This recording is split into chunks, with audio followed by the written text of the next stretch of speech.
of the sorrows of Our Lady over the loss and finding of our Redeemer in the temple. 15th title and Contemplation. Now then, my love and my life, we have shown you with pleasure and honor and glory your sacred mother and her excellence, which is beyond all boundaries and limits, beyond all creatures full of you.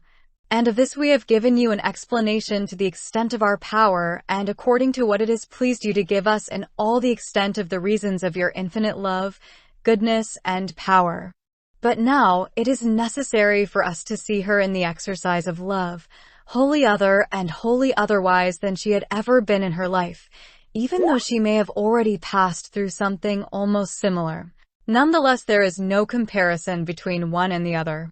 What surprises me infinitely, then, is to see you so attentive to afflicting her, for no other reason than to make her love more essential and more proven, and thus even more excellent in that itself. For, although she always loved you excellently and purely as a creature who, without knowing it, was destined to be your mother, nonetheless she did not always love you as a mother, given that such a love is only the experience of a truly maternal love,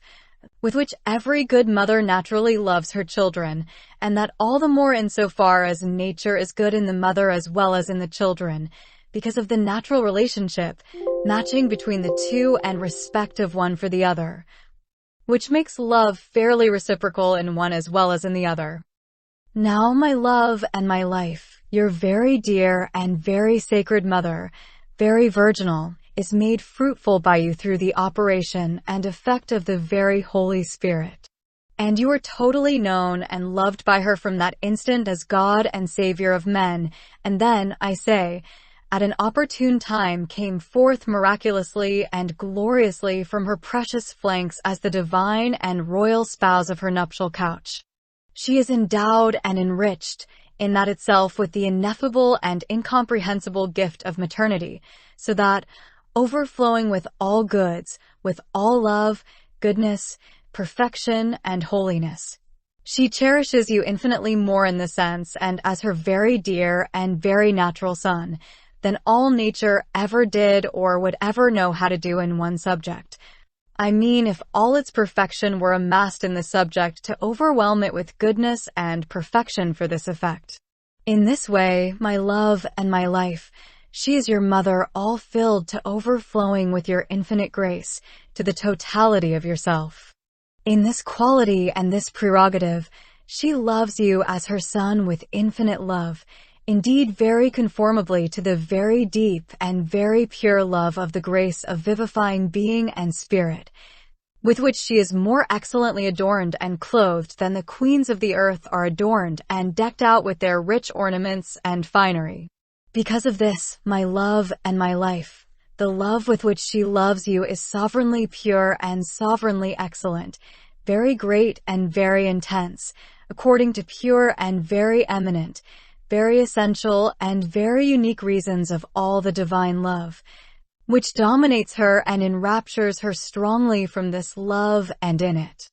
Behold her, I say, all such and completely other than we would know how to represent her, so that for her excellence, for the present as well as the future, even in all your eternity, where she is and always will be to the totality of yourself, even infinitely and by a wholly other manner in all her totality than, at present, the negations of us other mortal men so poor and so weak as we are at the penetration of her infinite excellence. Negations suit her better than affirmations, yet infinitely without comparison between your majesty and her.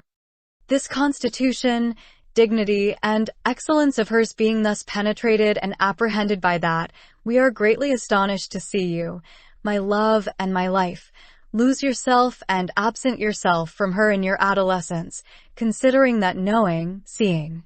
and recognizing her such as she is, you would not be unaware in that itself of her very deep and very searing affliction over your absence, at the very deep climax of her joys, seeing and perceiving herself to have lost you, she felt herself straightway totally changed, astonished, and lost at the very height of her reason, something which, understood well and according to the true reasons of all perfection, showed in that itself her remarkable perfection,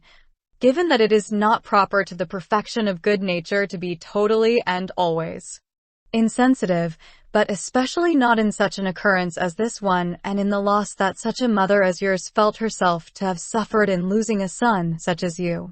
This passion has nothing sensual or carnal, but all its effects are concentrated there in this admirable subject, but so lamentable in the excellence of her loss, and in her just sadness and affliction, that very pure reason conformed to very pure spirit and to all, given that such a soul and such a heart could not and ought not be otherwise touched, nor struck at its most vulnerable point, except by divinely rational reason, divinely employed in the exercise of these acts conformably to the very pure spirit, very conformed to the sovereign good that you are and to your divine will, and even though, according to this and over this itself, she cannot have a motive for reasoning except excellently, conformably to your deity, and to the eternal order of your infinite prescience, yet she, not knowing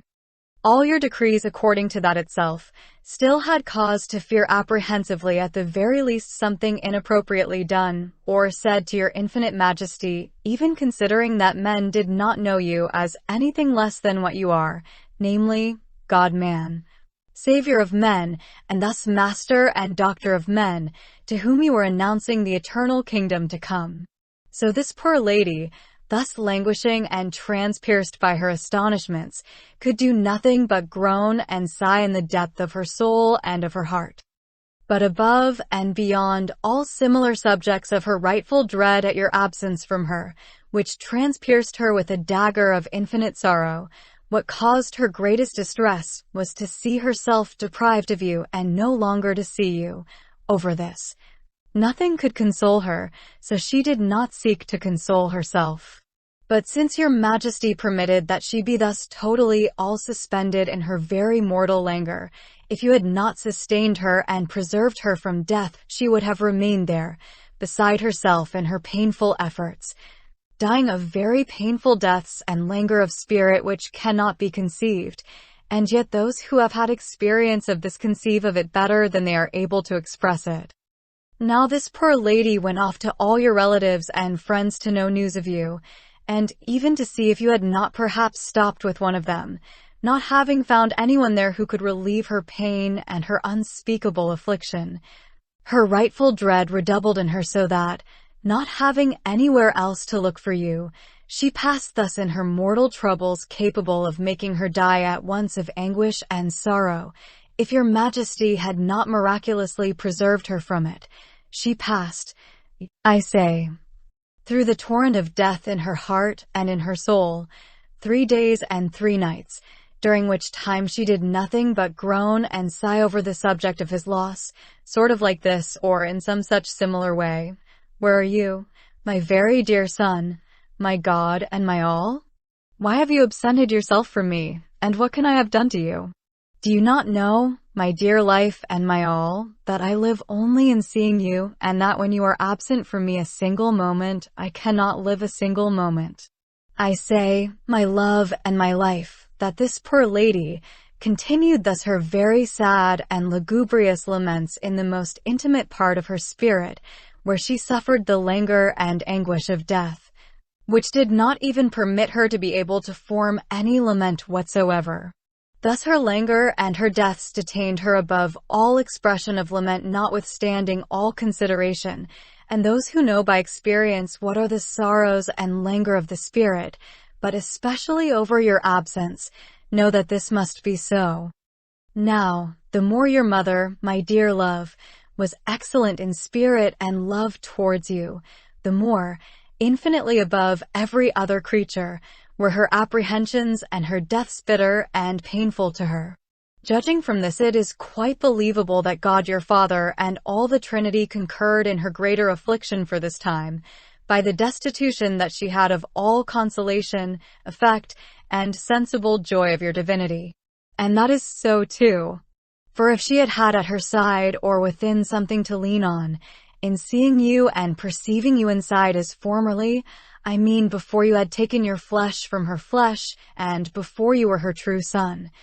She would not be totally submerged as she is within her mortal apprehensions over seeing you lost and perceiving that she has lost such a son as you, her God, her king, and her all.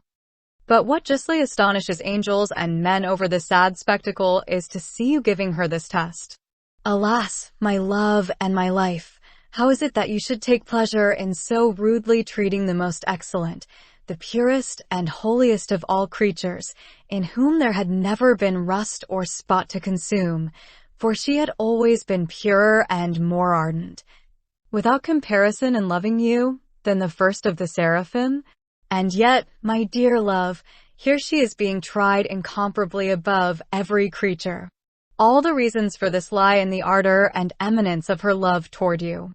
Ah, my love and my life, you do not offer any other reason for this fact except this one, namely that the mother ought not be more privileged than the son, not even such a mother of such a son. Given that it is not a question here of proving or refining the love that is already sufficiently present, but it is a question of putting this love to the test, conformably to its habits, to and according to the highest and most eminent of these acts. For if your mother suffered as a mystic in this event, according to what is very believable, she was without a doubt a martyr from that time onward, which is all there is to see and say about this fact. I know well that already in taking on at least 2 occasions of great suffering she had drunk this very bitter chalice, but I believe that it was not at all similar to this one, because neither the reasons nor the causes of it were alike in every point.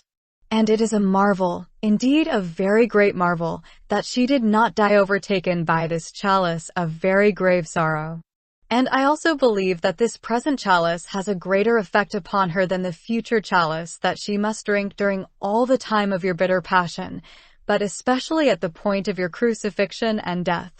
It is a great and marvelous thing, O my love, that this poor princess endowed with infinite excellence should suffer so many times the sharpness of multiple deaths, as if totally immersed within an entire sea of sorrows and of crosses. Ah, my dear life, how it seems that this is to buy you at a costly price. But, my love, you buy first and in yourself, even at a much greater price, your kingdom and ours, your good, your repose and ours.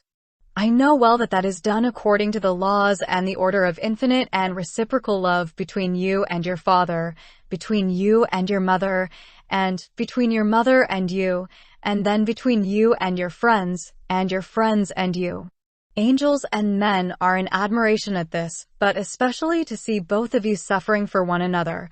all the same as if you never had anything of your own and had no natural right to your kingdom, which you acquire for yourself and your mother as for us all, by dint of continual and mortal sufferings. In this way, my love and my life, you are as our king and our first chief in the bloody and fatal conquest. This astonishes us infinitely. Now, since your eternal prescience has thus decreed it, it is necessary that we should constitute our happiness in following you upon this painful path of anguish, which you and your mother so freely and so willingly and at such a price have opened up, without sparing nor remission nor any indulgence of yourself, until you would have entirely consumed your soul, your body, and your life, so to speak, and your mother also. And it is this prodigious glimpse into your infinite love that constrains all your friends to run straight along this course of love and of sorrow, but in love and for love, infinitely desirous as they are to be able to sacrifice to you thousands of lives instead of one, by all sorts of torments. And they know not what to do to be able to respond to your loving life consumed for them in such an excessive love as yours, to which your sacred mother responded, and which she was the first to satisfy with her whole self, in a totally inconceivable manner. Now, it is a strange thing to say and to see that in this very excellent princess never was there anything to reform nor could there be, and nonetheless she buys her redemption at a greater price than any other one of us, as excellent a friend as he may have been to you. For she has merited to be queen and lady of all the martyrs, she whom they revere and cherish infinitely as their lady, their princess, and their mother, and as cause of their reparation in a true sense. in such a way that she is seen to be plunged into the sea and totally submerged within its waves. Oh, how your love, and my life is quite different than that of the world, for one can truly say that whoever endures nothing for you does not love you, and that whoever suffers more loves you more, so that your love is measured here only by sufferings, but again sufferings totally purified, so that it is necessary to be reduced to such a state forever and ever, and so that one cannot find anywhere to set his foot in heaven nor on the earth, nor throughout the universe. Oh, how readily that is conceived and said of a man as poor as I. But alas, for what purpose do I conceive or speak of this fervor, since I am not even close to being worthy of it, nor is anyone even capable of understanding it? But your Majesty, having pity on the mortal languor of your poor mother, more dead than alive in her desolation, you inspire her to go to the temple, where, going to look for you as fortuitously as elsewhere, she finds you there teaching the doctors of the law, who are all held in suspense at the sweet and rapid flow of your divine doctrine. And your mother, having found you there, resurrected totally at that instant from death to life, given that, from this same instant onward, she felt herself to be in her whole self in full enjoyment of her full paradise. She in her rapture asks you why you have done this to them, which is a loving interrogation, worthy of such a mother in regard to such a son, capable of causing to melt with love all those, I say, who are vitally touched and penetrated by it, and who see her such as she is in the inmost center of herself. This was the flame that this poor lady, resurrected from death to life, from all sadness to all joy, threw forth there, to which you make a like response, departing from the deep abyss of your love, which is of infinite consolation to us, given that, through her, we see how much the life of the Spirit and of renunciation is preferable to every other life in each of your friends. So, the more there is of such life in them, the more you are satisfied in that they are that much more similar to you in full conformity. And this is what we have certainly told you elsewhere, my love and my life. Now then, to our happiness, you have done in your own mother that which pleased you. Behold her enjoying her full paradise as fully as if she had never felt the contrary. And that itself is your infinite love. In this way, my love and my life, the love of the wayfarer is the love of trial and conquest, and thus, subject to diverse vicissitudes of the same love according to the totality of the supereminent reasons of the same love. Finally, all things here are fruitful only in you.